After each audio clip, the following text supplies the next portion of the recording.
Thank you very much, Madam Deputy Speaker. It's my great pleasure to rise and ask the Minister a question in this consideration of detail. And I want to raise the very important issue of the National Disability Insurance Scheme and the wonderful investment that is occurring in my community in Geelong with the establishment of the national headquarters of the National Disability Insurance Agency.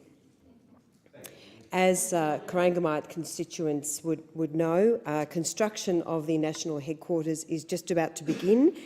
It's a $120 million building, and it will also house workers from the Department of Human Services as well. So this is a great boost, Madam Deputy Speaker, to our region, and of course a wonderful win. And I do want to acknowledge the very considerable work of the former Victorian Coalition Government, which contributed $25 million to assist in the relocation of the NDIA.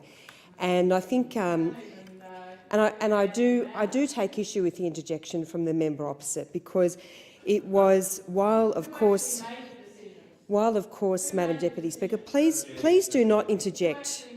Please do not interject. Could you please ask the member opposite not to interject? It's just rude. Very, very rude. Members in the chamber. Members. The chamber will settle down now. Much, the member will stop. She has asked me to intervene.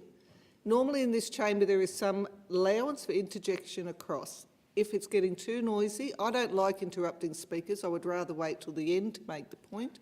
But we need to keep it a little bit under control. Thank you. Thank you very much. The member for Corangamite has the call. Thank you very much, Madam Deputy Speaker. And I do want to acknowledge the work of the former Victorian Liberal government in putting $25 million on the table and actually making it a condition when the former Labor government announced that decision that the Liberals in Victoria wanted to see the national headquarters in Geelong. And so there's been a great celebration, of course, that we are rolling that out. Techni Development has been chosen to develop the building, and this is going to deliver hundreds of jobs to our region in both direct and indirect jobs, which is absolutely wonderful. This is going to be a landmark building. Some 450 NDIA staff and contractors will be based there. And of course, we are seeing already that at full scheme, Madam Deputy Speaker, in Victoria, we will have some 105,000 participants across Victoria, with an estimated 14,850 full-time jobs created. So we are seeing an absolute boom as a result of our government's commitment.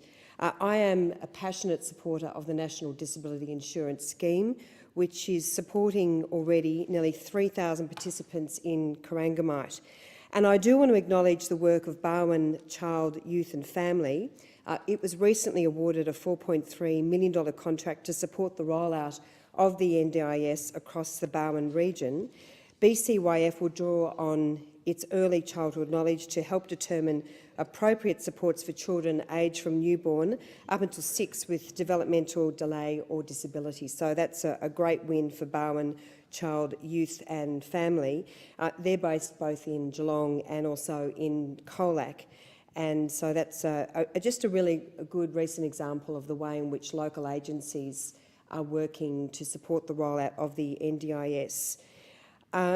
Madam Deputy Speaker, I do want to pose to the Minister, of course, there's been a lot of discussion about the need to fully fund the NDIS, and I would like the Minister to update the House on how the government is fully funding the National Disability Insurance Scheme so that all Australians with a permanent and significant disability can access the care they need to live. Is the Minister also aware of any alternative approaches?